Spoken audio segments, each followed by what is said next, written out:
You might think Eddy Goldfarb's dozens of toy creations are little more than child's play. But as Luke Burbank shows us, he's got the years and the toys to prove you wrong. If you had a toy or game that you really loved anytime in the last 70 or so years, there's a decent chance you've got Eddy Goldfarb to thank for it. Are you thinking about inventions even now? Oh yes, I'm working on 2 or 3 right now. Yes, at age 102, Eddy Goldfarb is still inventing, adding to his list of over 800 toys. I believe if you do creative work of any kind, if you start with nothing and end with something, it stimulates your brain, and I think that's very good for your body. Growing up in Chicago in the 1920s, Goldfarb believed he would someday be an applied physicist. But lacking the money for college, he joined the Navy and fought on the USS Batfish submarine during World War II. When he wasn't dodging depth charges, he was in his bunk, jotting down ideas for toys to invent. He figured they might be cheap to manufacture. Toys was going to be just a beginning. I realized that if I invented a successful game, it could sell 1 million units in 1 year easily, that 1 million families got together. And I realized that the toy industry is a noble industry. And you might say Eddy first cut his teeth in the toy industry, quite literally, with an invention you're probably familiar with. This is what it does. Yes, Eddy Goldfarb invented those wind-up, chattering teeth, which are technically called yakety-yak. I mean, could you have ever imagined this would be something that defined your life? Absolutely not. Absolutely not. Despite the millions of sets of teeth that have been sold over the years, Eddy made just $900 when he sold the rights to them back in 1949. But he's not mad, he says. He got something valuable with the money. I needed an overcoat. It was really cold in Chicago. He did, though, learn a lesson, which was to hang on to those royalty rights of his other inventions, including what he says was his biggest seller, the mini 4x4 replicas known as Stompers. But it was when we sat down to play a game of Kerplunk, which he also invented, that Eddy admitted something. I invented so many games, I never played them. I think people would be very surprised to hear that, because it would seem like you must have been sort of like a Willy Wonka, like very childlike and playing the games all the time. You're saying that wasn't the case? No, I was too busy inventing them. Growing up in a house where where inventions were happening, where toys were being, conceived. I mean, that was a really great atmosphere, to grow up in. Lynn Goldfarb and her 2 siblings got to be the first to play with their dad's inventions, but they were sworn to secrecy from talking about them with their friends. You never show anybody till it's out, because otherwise, it could get stolen. Who knew? Lynn, a filmmaker, even made a documentary about her dad a few years ago, following his journey. This is the bubble gun in action. If you had to sort of attribute his longevity and his continued mental acuity to anything, what do you think he's doing that's helping him with all of that? He is an eternal optimist. 3D printing is one of Eddy's latest obsessions, including creating lithophanes, intricate 3-dimensional portraits that he makes on his 3D printer. He makes them for the people he loves and sometimes for Sunday morning correspondence. Should I be smiling? With a short interruption for a photo shoot, it was time to get back to playing Kerplunk. Hey. Oh my God. That, I'm a natural. Okay. That was pretty good. Okay, so now you for it.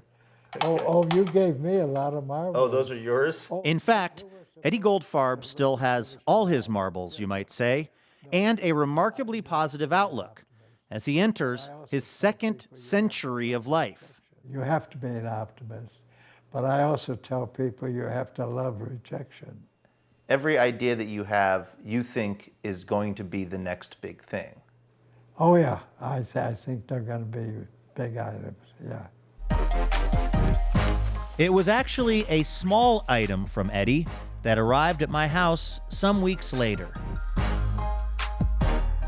It was that lithophane portrait of me he'd promised to make. Just another example of Eddy Goldfarb brightening somebody's day.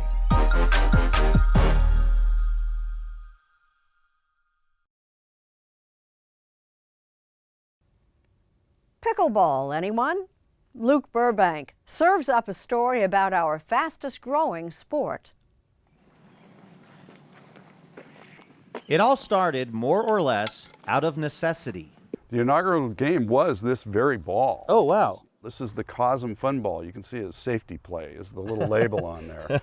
And so the bat was around here wherever, but the ball is what they grabbed, Bill Bell and Joe. And it was David McCallum remembers back in 1965 when a couple of neighborhood dads here on Bainbridge Island, Washington, Bill Bell and Joel Pritchard, were looking for something, anything to keep their bored kids entertained.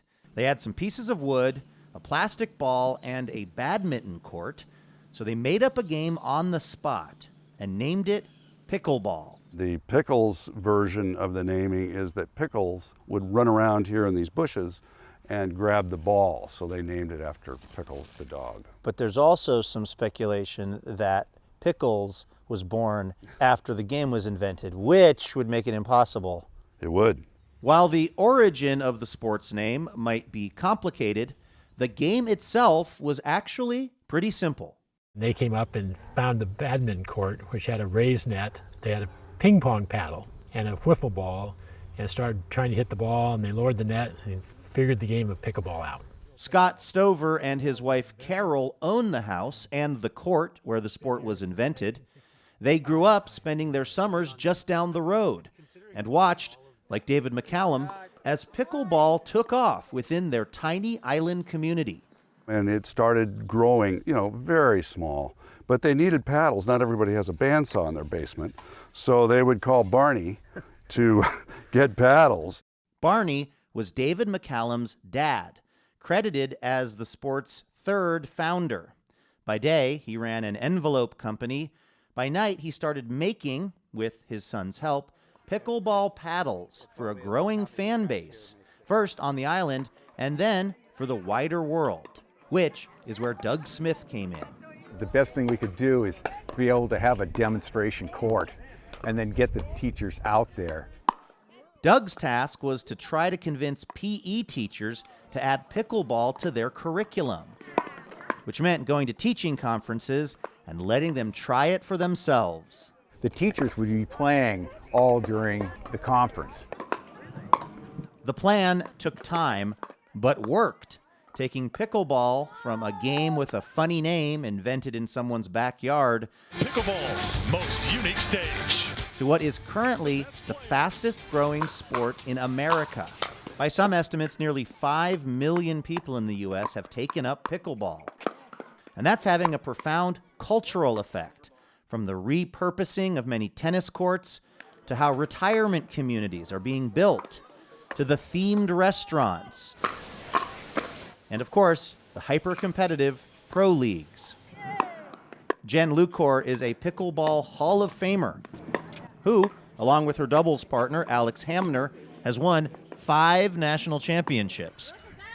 I have exactly 0 pickleball championships. In fact, the last time I played was 30 years ago during racket sports class at Nathan Hale High School in Seattle. So I figured I'd get a refresher from Jen. And then you're staying on line, and now you are a master dinker. Look at you go. Fans of the game say the secret sauce of pickleball is that anyone can learn the game and start having fun in 30 minutes. So, Sunday morning producer John Goodwin and I decided to test that theory. We had a few victories and a lot of defeats. Oh! And also a lot of fun. Not bad for a game invented by a couple of desperate dads that's now taking the nation by storm. I got it, that's it. Quirky, thank you. By one estimate, there are now more cell phones than people on this planet. A pocket-sized marvel that changed our world. David Pogue tells us we have one man to thank. There wouldn't be Uber or Lyft or Google Maps or FaceTime or Instagram or Tinder or Snapchat or TikTok or iPhones or Android phones if someone hadn't invented the cell phone. Fortunately, somebody did. I know a lot about the future because I spent all my time there, but I should be thinking about practical things of today. It was Marty Cooper, whose memoir tells the story. Chicago native, Navy submarine officer, and eventually an executive at Motorola, maker of police and military radios, and in the early 70s, the two-way radio known as the car phone, something like this one. A radio telephone on your dashboard, ready to connect you while you drive with... These car telephones were not cellular car telephones. That's correct. Okay. They had one transmitter in a city and a very limited amount of radio channels. The chances were 1 in 20 that you could make a phone call. That's how bad that service was. In 1972, the idea of a cellular network was catching on, where cities were divided into smaller land regions called cells, each with a transmission tower. As you moved from cell to cell, your call would be handed off from one tower to another. AT&T, Motorola's much bigger rival, asked the FCC for a monopoly on cellular communications, not because it had a vision of phones in our pockets, but to expand its car phone business. They were going to take over our business as well as this whole new thing and do it wrong. People had been wired to their desks in their kitchens for over 100 years, and now they're going to wire us to our cars, where we spend 5% of our time. Motorola wanted to prove that opening up the airwaves to competition would spur more innovation. So I thought about how can we do a dazzling demonstration? The only way to do it is to have a working something. The Hall of Fame. Yeah. Cooper's team began with the design, not the technology. Small enough to put in your pocket, big enough so that it could go between your ears and your mouth. Oh, wait a minute, this isn't a miniature? This is what they actually had in mind? That's exactly right. It's a tenth the size of the final one. Yeah. But by the time Motorola had added the battery and all the circuitry, it grew to this size. In only 3 months, Marty Cooper had overseen the construction of a working cell phone. Cooper named it the Dynatac. You could talk for 25 minutes before the phone ran down. On April 3rd, 1973, Cooper made the world's first public cell phone call as a demonstration for a reporter. So we met this guy on 6th Avenue, New York, in front of the Hilton, and then I had to make a phone call to demonstrate it. And whom did he call? Joel Engel, his arch rival over at AT&T. And I said, Joel, I'm calling you on a cell phone, but a real cell phone, a personal, handheld, portable cell phone. Silence on the other end of the line. Cooper's gambit worked. Scenes like this are becoming commonplace in U.S. cities where cellular is available today. The FCC was so impressed that it opened the cellular industry to competition. More people will take advantage of cellular as its benefits become apparent. Cooper left Motorola in 1983. Since then, he and his wife, Arlene Harris, a tech inventor in her own right, have started a series of companies in the cellular industry. Isn't the general advice for relationships not to work with your spouse? We don't agree about everything, but that's the spice of life, is a disagreement as long as it's friendly. But it seems like if there's a technological dispute, can't you just go, I'll have you know I'm the father of the cell phone? Wouldn't you automatically win?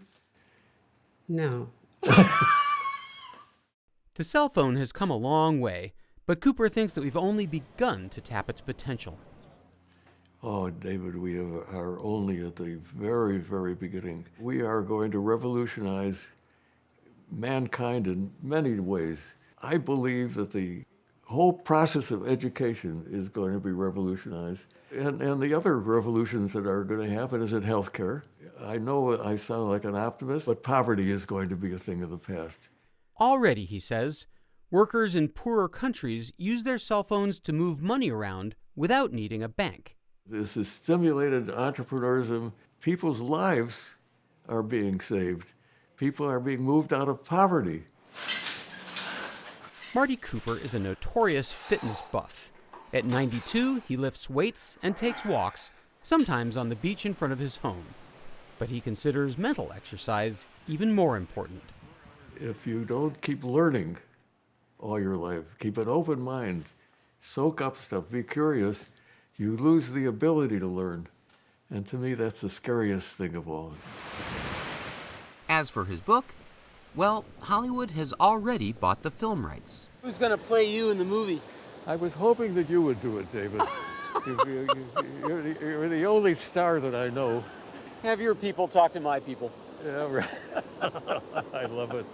Here's what I find strange, Marty. I know this is a stereotype, but as a 92-year-old guy, I might expect you to relish the stories from the past more than the stories of the future.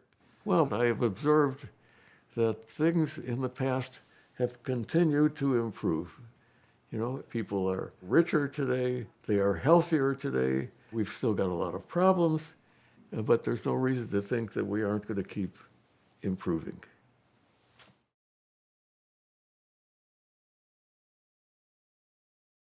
Time for Mo Rocca. Armed, but definitely not dangerous. This is PVC pipe. This is a Coke bottle. This is a Coke bottle. Right. Now, once it's pressurized, when you pull the trigger, you literally open a valve to let the water come out of the bottle and out through the nozzle. When inventor Lonnie Johnson was designing this toy, Whoa, okay, wow. All right, yeah, he had no idea what a splash it would make. Oh, no. The CPS 1000 packs a full force blast from first shot to last. Since the Super Soaker hit store shelves in the early 1990s, it's racked up more than $1 billion in sales. My turn! When Johnson was growing up in Mobile, Alabama, he played with everything, including fire.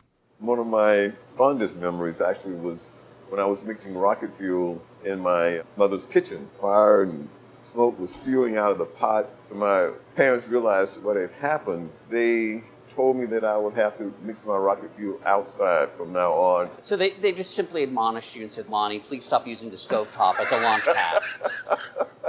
The fuse was lit, and in 1968, he entered a statewide high school science competition with his very own robot. It took me over a year to build him, and it was all remote controlled. He took first place. After earning his master's in nuclear engineering, Johnson landed at NASA's legendary Jet Propulsion Laboratory. The most powerful water gun ever. But it was while he was at home in his bathroom, trying to design a new kind of water pump, that he had a happy accident. Turned the water on and was watching what was happening and just kind of turned and shot the stream of water across the bathroom into the bathtub. And I thought to myself, this would make a really neat water gun. The Super Soaker was born. Whoa! I'm having a little trouble seeing, but it doesn't matter because I'm sure this one... Johnson then turned his engineering eye on the Nerf gun. Shoot. Oh, right in the lip. The success of Johnson's work with toys has allowed him to pursue more serious projects at his lab in Atlanta.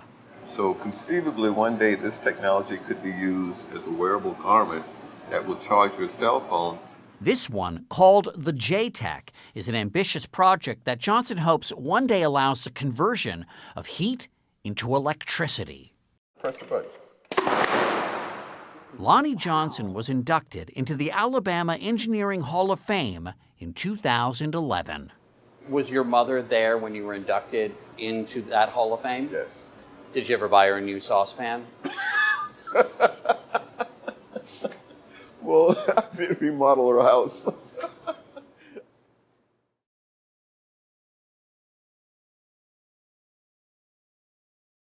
This morning, we're sampling a taste of summer, something that's very cool. Nancy Giles does the honors.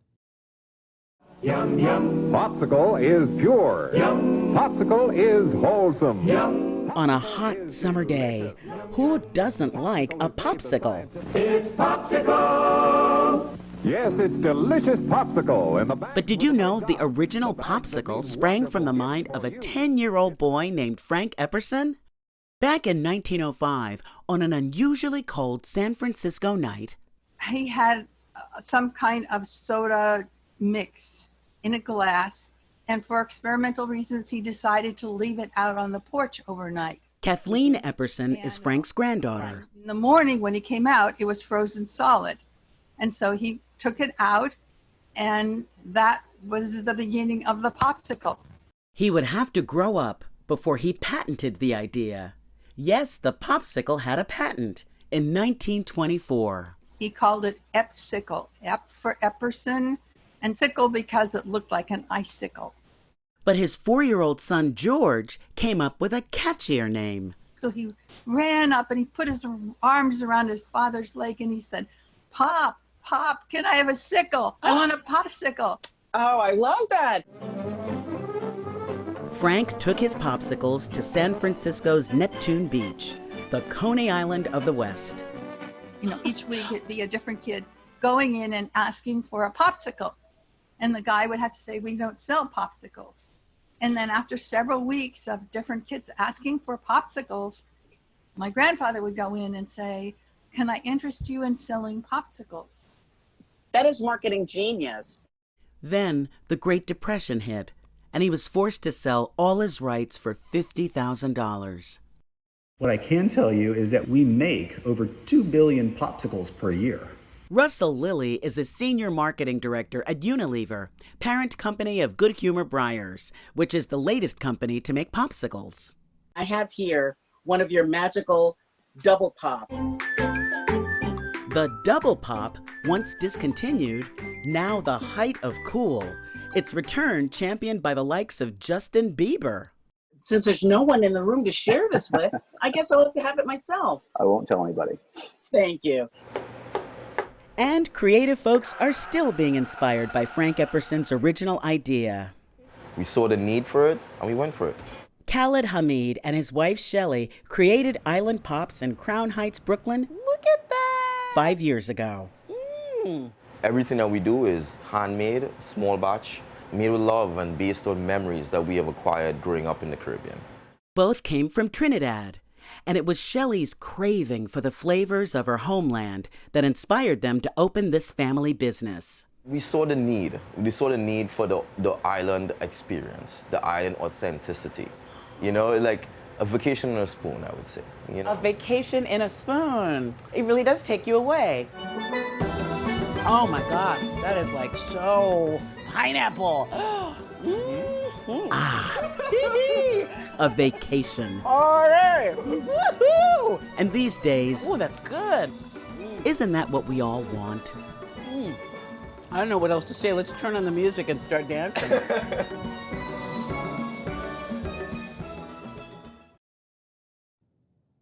Wet and wild. That's just one way of describing a watery invention marking its 50th birthday. Luke Burbank has floated out to find its creator. Charlie Hall loves the water. He lives right on it in a beautiful home on Bainbridge Island, Washington. And as an inventor, over the years, he's come up with all kinds of ways to utilize water. From camping showers to inflatable kayaks.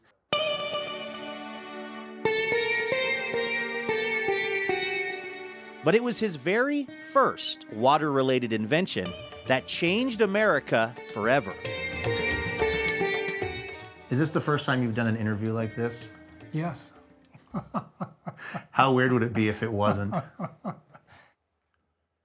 What am I supposed to be feeling right now as I am lying on this waterbed? Oh, well, feel the small of your back, first of all. This mattress cradles you, plus you probably feel some very comfortable amount of warmth, and that helps your muscles expand and relax. That's right. Charlie Hall invented the waterbed 50 years ago this year. How old were you when you were working on this? 22 or 3, I guess. Do you ever invite anyone back to the studio to test this thing out? Yes, actually. We got married later, so. In San Francisco, way back in 1968, Hall was studying industrial design, and his groovy idea for his senior thesis was something he called the pleasure pit. You could have friends over and lounging in like a sofa and read the paper, and that was a lot of water. It was 8 feet square. Hall refined the idea, eventually patenting the waterbed, which he started selling up and down the West Coast. Did you know that it was an inherently sexy product? Yes, I think so. Because just watching people's reactions, they kind of got the sexy part of it. Actually, undeniable, because we delivered one to a nudist colony, and he calls us up a couple weeks later and said, we got to have another one. People love it. To hear Hall tell it, it was the first substantial reimagining of a mattress in at least 100 years. Beds long ago were like indentations in the floor of the cave. You put straw in there, you put leaves in there, and if you're a good hunter, you put in a skin or a pelt. And then in the Middle Ages, they moved up into something off the floor, wood rack frame around, and ropes underneath, tying it together. But that's the way the bedding business was until like 1800s, coil springs came around, and that was a big innovation. Coil springs were big until waterbeds came along. Despite this, it actually took a while to convince the wider public to sleep on a bag of water. And it took even longer to convince the mattress industry. The mattress companies that we competed with, the Sealy and Simmons, those folks pretty much disregarded us to start with. Keith Koenig started selling the beds in the 1970s with his brother at their store called Waterbed City in South Florida. And he says when people eventually fell for the beds, they fell hard. At one time, we were the largest seller of beds in South Florida, and we just sold water beds. When you sleep better, it's written all over your face. In fact, by the 1980s, more than 1 in 5 of all beds sold were water beds. Just get on it. Whoa, oh gosh, this is really, I feel like I'm at an amusement park. And the biggest fan of the waterbed? Well, that might be Katherine Johnson of Mesa, Arizona. What's the longest you've been away from your waterbed in the last 30 years? 2 weeks. And that's when I go back east to Pittsburgh. And I lay in bed with my granddaughters and we talk about the waterbed. And how we wish we were on the waterbed. Would you say that it's one of the more notable things about your mom is just how much she loves that waterbed? It is. It is. Everybody knows it about her. Everybody in the family also loves the waterbed. She slept on the waterbed with 3 other teenage girls. All of them. We were all, and 2 cats. And 2 cats. Despite the Johnson family's enthusiasm, waterbed sales have tanked since their high point in the 80s. If you've ever dreamed of owning a waterbed, now's the time. Our prices are low enough as it is. And that's something Charlie Hall and his business partner, Keith Koenig, are hoping to change with their noticeably less jiggly version of the waterbed called a float. Oh, and it actually looks like a normal bed, too.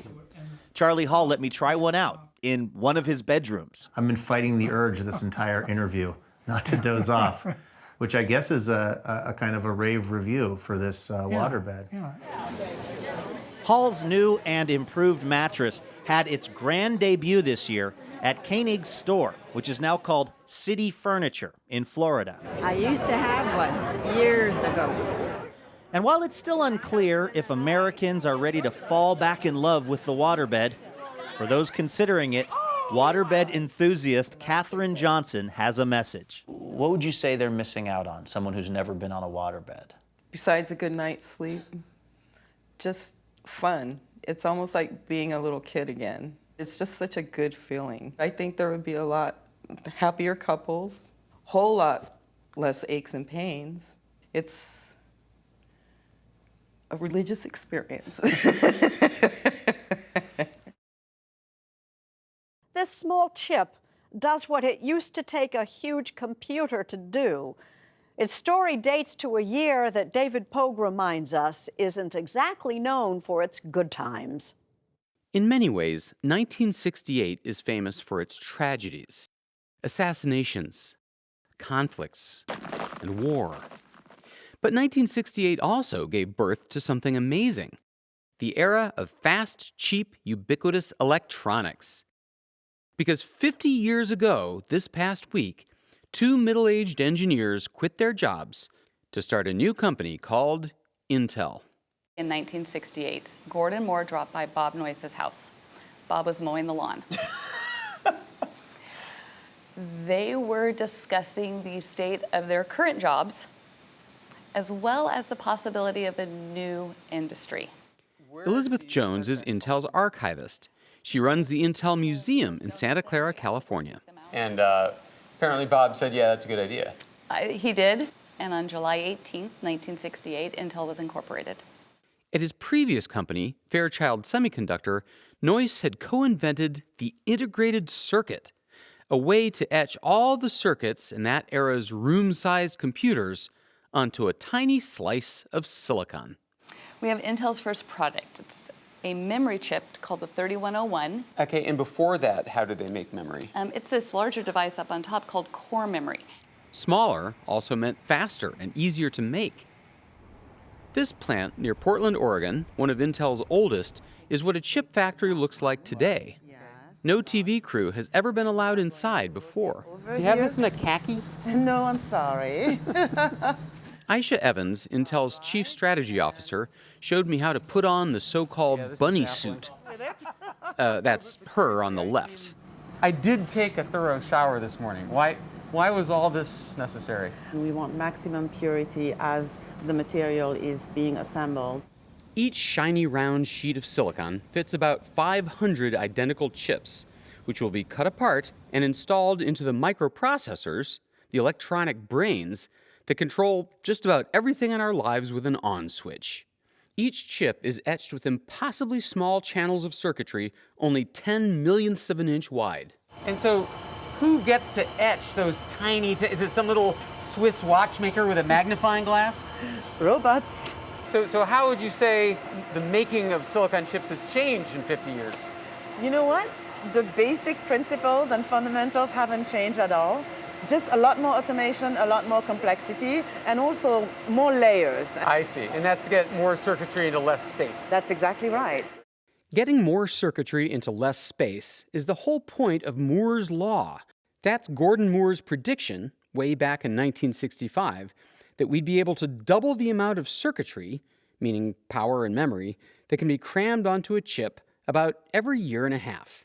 He's basically been right for all 50 years. Now, you know that Moore's Law is actually not a law of physics. It's the result of tens of thousands, hundreds of thousands of people making ongoing improvements in reducing the width of these lines that are printed on the integrated circuits.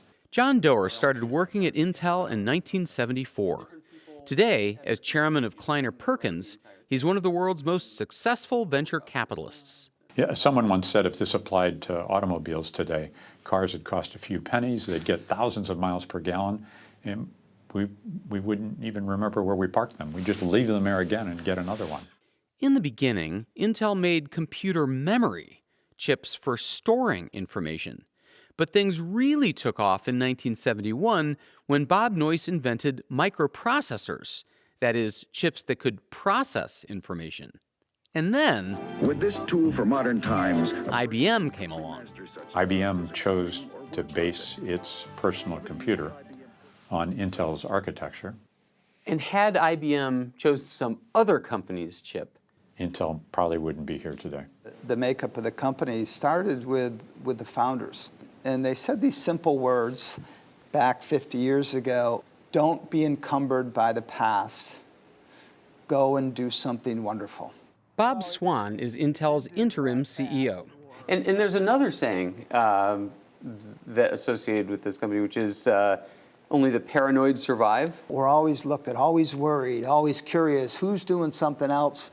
And if we're not worried about them, they will catch up to us. It hasn't all been smooth sailing. The company famously missed the boat on making the processors for smartphones like the iPhone. Then, as PC sales began to slip, Intel had to lay off thousands of workers over the years. But today, Intel says it's determined to be ready for whatever comes next. The company is investing in self-driving cars, artificial intelligence, and other futuristic tech. Like drones. That's Anil Nanduri's division. His team specializes in making elaborate, automated flying light shows, like this one at the Winter Olympics in South Korea. What we're seeing is hundreds or thousands of this actual drone, right? This is the exact drone that flew at the Olympics in Pyeongchang. There's no cameras or anything else. It only has an LED light. A week ago, in honor of Intel's big birthday, his team set a Guinness World Record. Over 2,000 drones flying simultaneously, forming these images in the night sky. And every single one of them contains a tiny rectangle of etched silicon, like the ones designed by Bob Noyce and Gordon Moore half a century ago.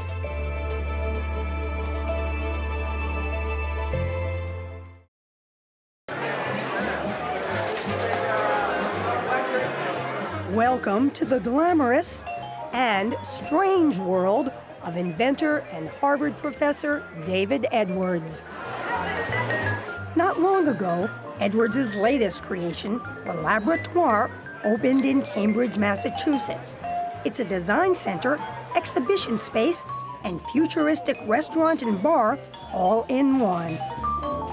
The Laboratoire is another outlet to showcase Edwards' grand ideas and Willy Wonka-like inventions like the waff. It's a carafe that you put your favorite drink into. And when you tip it on the side, here I have port wine, it creates a cloud of port wine. The cloud enters my glass like a liquid itself. If you look at this cloud, there's about 40 micrograms of port wine there.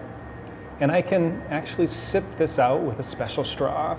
I can definitely smell it. It smells great. This is a range of air nutrition products. Another of his products is Aerolife, Little puff. which Edwards says allows you to inhale your way to better sleep or greater energy. Totally give you energy, you will see. Oh, good. My family is going to want me to have more energy, right? You'll need to walk away with the sleep product, which is going to help calm you down. This is the place where you actually work with students. You don't I do. really... Edwards got his PhD in chemical engineering. The notion here of intellectual property is Within the classroom, he teaches students to turn their big ideas into real-world products. I'm a professor of idea translation at Harvard. Of course you are.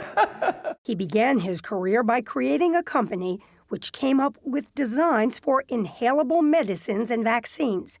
He did well enough with that to be able to fund his very first laboratory in the heart of Paris. This is the O-phone. And continuing his fascination with aromas, Edwards started working on projects like the O-phone, a kind of telephone for scents, which he hopes will revolutionize the way we send and receive information. So if you have a great meal at the world's best restaurant, if you could send a tweet that communicated the complete olfactive experience of that restaurant, that would be interesting. That would be very interesting. O-phone is like a phone for aroma. It works with a mobile messaging app that lets you take a picture, tag it with over 300,000 possibilities, and send it as an O-note to friends. As Edwards shows in this video, the O-phone comes programmed with thousands of smells that users can trigger when they send an O-note. Instead of just talking about sensory experiences from long distances, we can actually share them. Here, look at the chocolate. Using the O-phone, you could even communicate a series of smells. say the experience of a walk through Paris. Why would it not be enough to just send pictures of these little things? Why would you want to send someone the smell of a chocolate shop instead? Actually, the smell of chocolate makes me want and love chocolate. It has a physiological effect on me. If I tell you about chocolate, even if I show you a picture of chocolate, it doesn't have the same effect. And so there's something about walking through the streets of Paris with a nose, which is completely unlike seeing a film of Paris.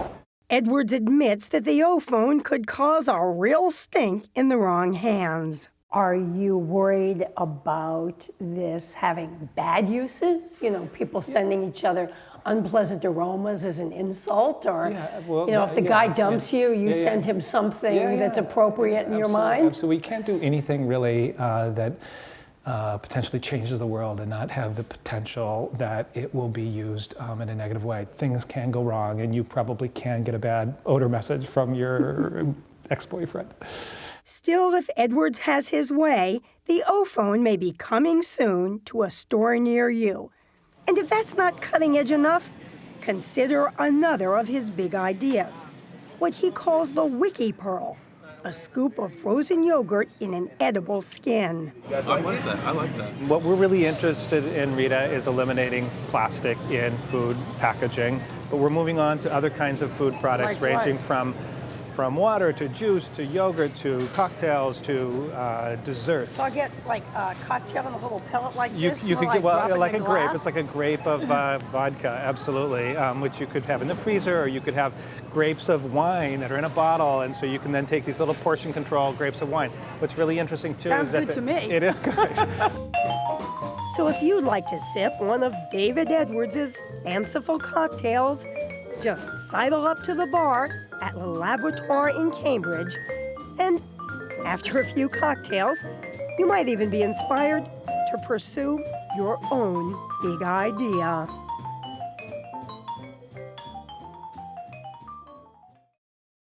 Are you always thinking about what you're creating, or? When most people think of inventor Dean Kamen, two things come to mind.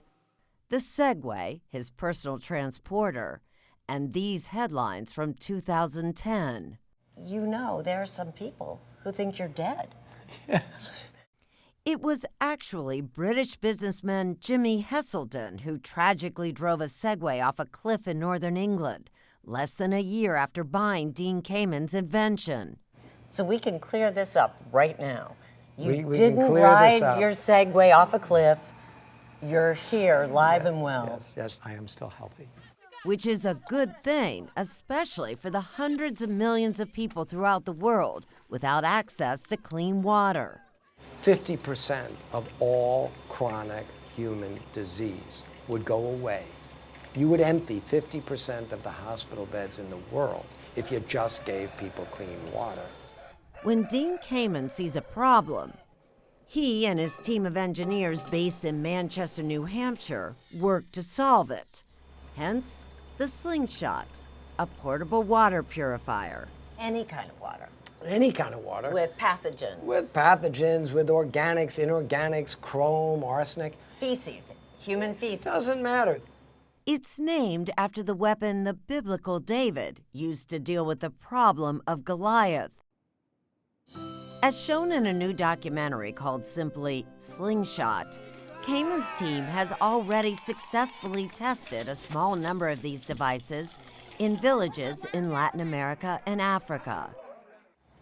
This was this before it went through this, and here, take a cup.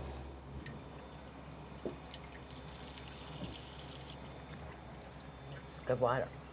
Good water that is created using just a tiny bit of electricity. The Slingshot runs on batteries, solar cells, or even methane from animal dung. Still at a cost of $100,000 each, Slingshots are too expensive to be practical, so Kamen has gone looking for partners, starting with Coca-Cola, the company that has the capacity to put vending machines nearly anywhere was first on board. And you're not at all even a little bit uncomfortable in these small villages that you're producing clean water, but it's a big ad for Coca-Cola. Well, This we put on there because they were just such a great supporter. I think the Coca-Cola company over time has made it very clear they weren't in this to sell Coca-Cola.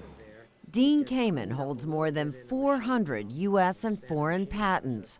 I'm a dyed-in-the-wool capitalist. Without making money, I couldn't do the things I do. Money gives you freedom, it gives you flexibility, it gives you resources to do things. Royalties from his many inventions allow Kamen to employ 500 engineers and technicians at his company, Deca Research. Employees who don't have to sell anything. They just create prototypes to solve problems. Do you ever take a vacation? I don't play golf. I don't sit at the beach. I don't roam around places like a tourist. To me, a vacation is moving from one project to another. At 63 years old, Kamen still has a childlike passion for all kinds of mechanical devices and toys, and lives in a massive dream home he designed not far from his headquarters. Not bad for a kid from Long Island, New York, who, believe it or not, struggled in school because of dyslexia. I don't read novels. I like reading old physics books and old math books because I can read a page of differential equations as quickly as I can read a comic strip. He was still in college when he designed a device that led to the first wearable insulin pump for diabetics, and later the first home dialysis machine. In 1990, he began work on a wheelchair to put the disabled on a whole new level. I have two little points on the ground. I'm like a ballerina here. Kamen calls it the iBot, the eye-level robotic chair. You're not looking down at somebody stuck in a chair. We're having a conversation. Getting around is important, but standing up is about dignity. And you and I can have a pushing contest. Yeah, we could. One of us is going down, and it's not me. Oh my God, you're right. It took 15 years and more than $50 million to mimic how we balance and manage to stay upright. If you don't even use the controls, just lean forward to shake hands. Okay. Lean, lean, lean. Oh my gosh. Oh my gosh. Now lean back. I'm done. The iBot can negotiate curves, and with some practice, even climb stairs. It's the same technology that led to his best-known invention, the Segway. His personal transporter was introduced in 2001 with great fanfare as a replacement for the automobile, but it hasn't quite lived up to the hype. Are you at all disappointed a little bit that it hasn't caught on the way you had hoped? Well, I think it's early to say what's going to replace cars in big cities. Why get into a 2,000 or 3,000 pound machine to move a mile in the middle of a big city? I don't know what will be used, but I'm pretty sure I know what won't be used: a car. Waiting for the world to catch up with him hasn't stopped Kamen from barreling ahead on all kinds of fronts. You want to use this to pick up a grape, pick up your cell phone, hold a baby, open a door. To replace the hook, this is what Kamen dreams will one day be standard issue for injured soldiers. I can rotate the wrist, I can flex the wrist. I'm controlling it with sensors on my feet. At the request of the military in 2006, Kamen came up with the Luke arm, named for the fictional Luke Skywalker. We can't play the violin, we can't throw a fastball, but we have users that will pick up chopsticks and eat sushi with this thing. Pick up an egg and not crack it. While the arm is designed for injured veterans, Kamen hopes to find other uses for the versatile appendage to bring down costs. It is unrealistic to give everybody everything at no cost. But when we as a country ask young people to go out, put themselves in harm's way and lose their arms, those people do deserve whatever we can give them. Hi, I'm Dean. Kamen, always looking ahead, is also in search of the next generation of scientists, like Aiden Hughes. We also have solutions where we come down here with our robot. When Aiden was 7, he says he dreamed of being a baseball player. Now he's 12 and in an entirely different kind of competition. Aiden and his teammates are part of FIRST, an organization that Kamen created 25 years ago to attract young people to science by offering them the opportunity to compete with robots of their own design. This has really shown me how cool would engineering be if I were to go into that field. The average kid on the street can tell you the name of a dozen football players or basketball players or Hollywood stars. None of them can tell you the name of any famous living scientist or engineer. To date, more than 1 million kids have participated in FIRST competitions from more than 80 countries. Just last week, a live international webcast kicked off this year's competition. Kamen, who never married or had children of his own, sees these budding scientists as his legacy, passing on to them not just a love of technology, but a lesson he learned from his own grandfather. You give until it hurts. If it doesn't hurt, you didn't give enough. So I said to my grandfather, all right, I will give more than I take. But I've taken a lot. So if I can work on water for the world, if I can work on medical products to make the world a better place, then I don't have to feel guilty being in this giant playground called the universe, doing all sorts of cool, fun stuff.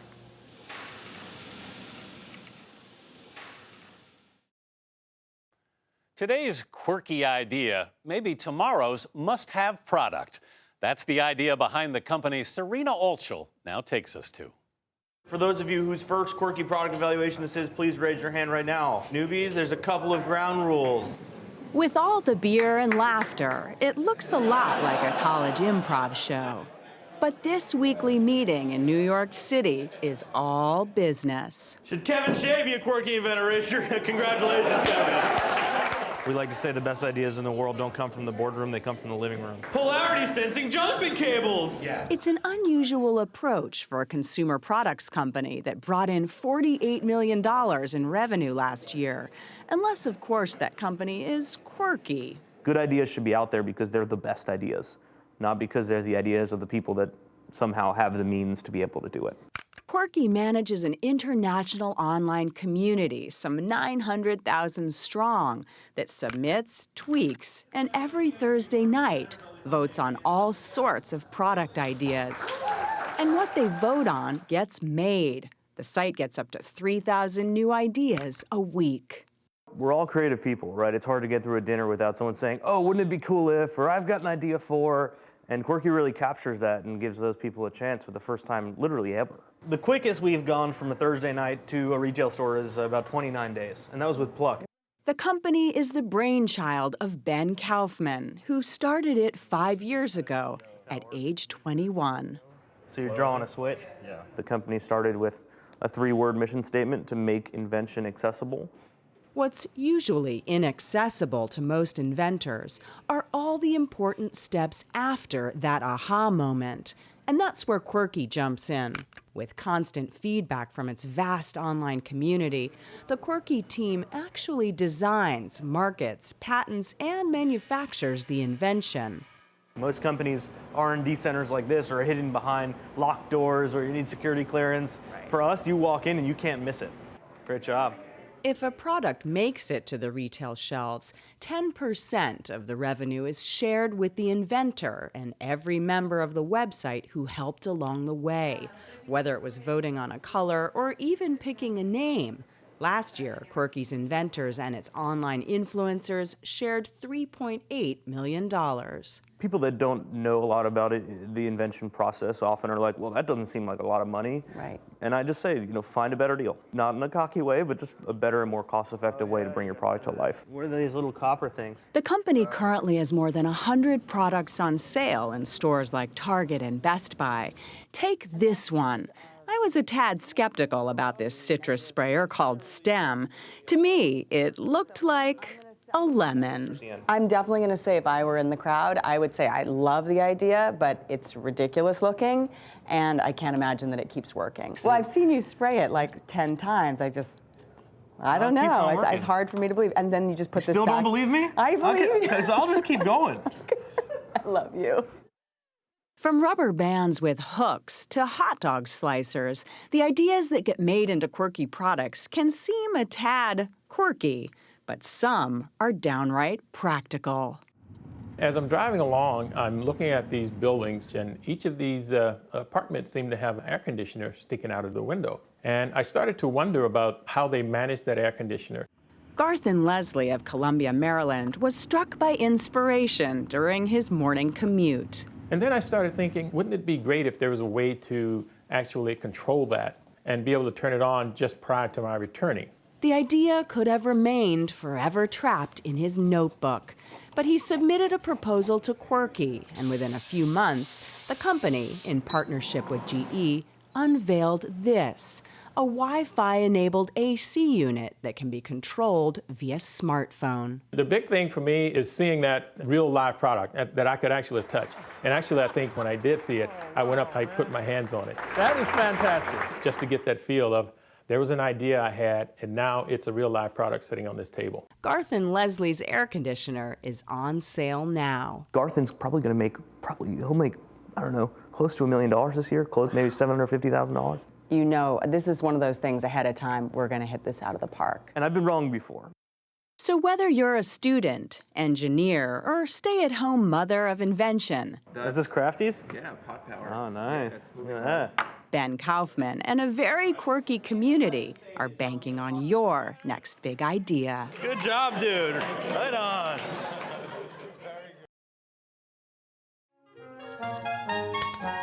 Like many of us, Joseph Herscher likes to start his day sipping a cup of coffee and reading the morning paper, one page at a time.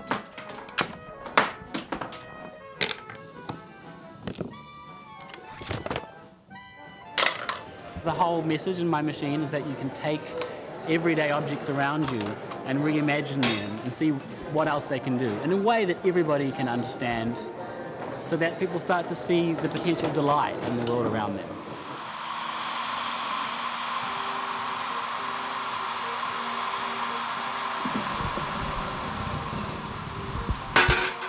Wait for it. Wait for it.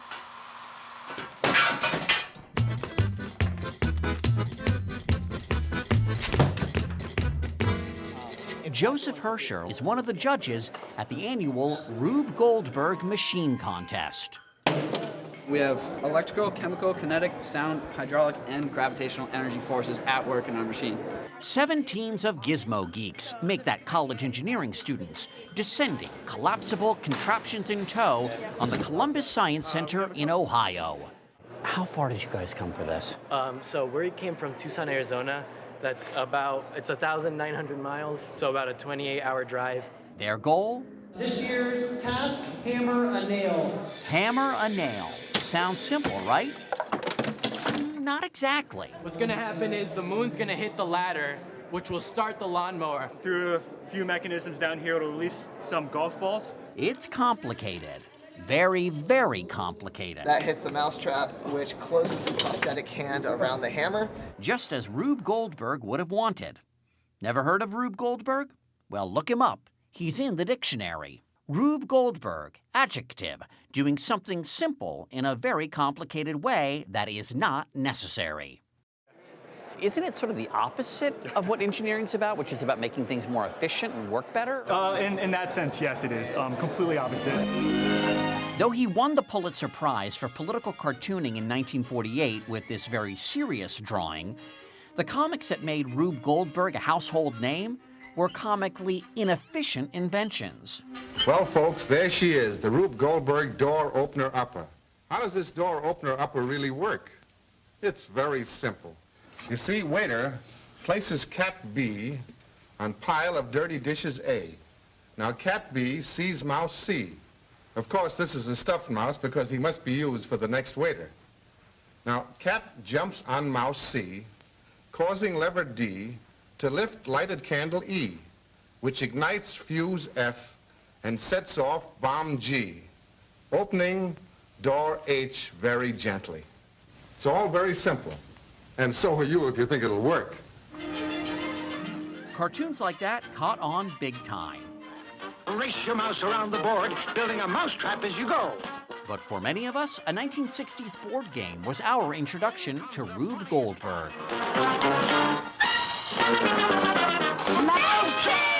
I first encountered Rube Goldberg with the game of Mousetrap, which was inspired by his work. It was a classic sort of Rube Goldberg contraption. Adam Gopnik, writer at The New Yorker, wrote the preface to The Art of Rube Goldberg. He argues that Goldberg was a great artist who really understood the modern world. I think he had a central insight. That is, we're all fascinated by complicated machines. We love the idea of mechanisms. One thing touches another thing, which touches another thing, which boosts something else, which makes somebody else jump. And keeps us in suspense. Okay, so the stakes are really high now. Yeah, now it's getting pretty steep. When these machines work well, it's a goofy, gadgety, glorious sight to behold. When they flop hard. Rube Goldberg machines generally are very just hazardous in their nature. So a big challenge to overcome as a Rube Goldberg team is the fact that whenever you run it, something's going to break. Okay, we're good. Overseeing the contest and Rube's legacy. I'm Jennifer George. I'm Rube's granddaughter. Jennifer says Grandpa Rube is just as cool today as he was a century ago. Any Rube Goldberg machine these days worth its salt goes viral. And so we're experiencing this amazing kind of rebirth or reinvention of Rube. Back in November, a company called Goldie Blocks put this video on YouTube to help sell science kits to girls, with a little help from old Rube. And I mean, literally in 3 days, it went from 1,000 views to 6 million views. So if you've got a great Rube Goldberg machine, you've got gold. One of the most golden Goldberg-inspired videos is this one by the rock band OK Go, with more than 41 million hits on YouTube.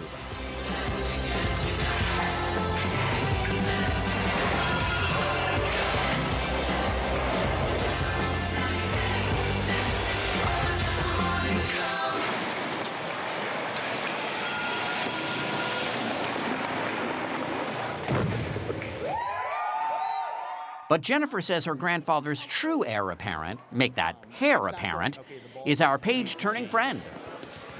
Joseph Herscher. I mean, I am so impressed with the work he does, and it makes me laugh, and he has the spirit, and he gets it. Herscher and 9 other judges, after, of course, many complicated calculations. Team 3 actually has -5 because they had 3 interventions and 1 object leaving. Finally chose the best nail-hammering contraption.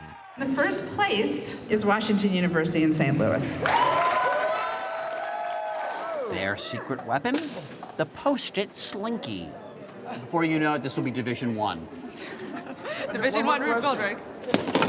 To the losers, well, there's always next time. Next year's task for 2014 is to zip a zipper.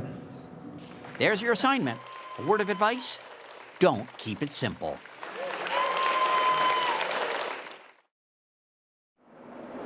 Out here on the road, we hardly ever run into any big shots. Just covering all the people who aren't big shots turns out to be a full-time job. Well, Sylvan N. Goldman is an important man, but when I heard about him, I knew I had to meet him anyway. So into the Citizens Tower in Oklahoma City, up to the 18th floor, out of the elevator past the bust of Sylvan N. Goldman, down the hall toward the beautiful receptionist, and finally into the carpeted inner office of the great man himself. He was on the telephone talking to somebody about money. You mean the $25,000 I went in? Well, but the main thing I think it was... Sylvan N. Goldman owns land and banks and things. But it's not what he does, it's what he did. What he did changed everything. What he did was invent the shopping cart. You thought there'd always been a shopping cart, didn't you? Not until Sylvan N. Goldman invented it, there wasn't. When you talk to someone about shopping carts, and they say, you invented the shopping cart? Well, I thought Adam and Eve had a shopping cart. They'd always been in use. Well, it does seem they've been around always. The walls of Sylvan N. Goldman's office are bright with cartoon tributes to his invention. Tributes to him, really, a 1937 Oklahoma City grocer who became the Newton of the A&P, the Edison of the Kmart, the original genius who made possible life as we know it today. I suppose the shopping cart was an immediate success. Well, I thought it would be an immediate success. I was so enthused about the cart and the advertising that we had put on this cart being put on the market. I noticed this. It says shoppers came and saw and said it's a wow. Is that really what happened? No. That's a big lie. I went down to the store the next morning about 10 o'clock, and I expected to see people standing in line outside of the store trying to get in to use do their their shopping shopping, carts. to see what it was that they're going to be shopping with without having to carry it. So I went down to our largest store, and when I got there, there was ample room for me to come in. There were people shopping. Not a one was using a cart. How'd you overcome that? I hired for each store a young lady about in her late 20s, another lady about in her 40s, and someone else about in their late 50s. And these people were shopping right up there by the entranceway of the store. Shills. That's right. Exactly what it was. And when they see the ones that were walking around there using them, they started using them. And immediately it became a huge success. Oh, did it ever. The shopping cart was born humbly in Sylvan Goldman's ramshackle carpentry shop in the spring of 1937. By fall, the carpentry shop had become the Folding Basket Carrier Company. And in time, that became Unarco Incorporated, the General Motors of shopping carts, turning out hundreds of thousands of seductive chromium beauties every year. They are especially beautiful to Sylvan N. Goldman, for until his patent on the famous fold-up shopping cart rear end ran out, he collected a royalty on every one of them. That was very nice for him and very evolutionary for us. Before we learn to walk or talk these days, we learn which package contains the Cracker Jacks and which holds merely pickles. If there were no shopping carts, nothing to roll our children and our Campbell soup around the store in, what would have become of us?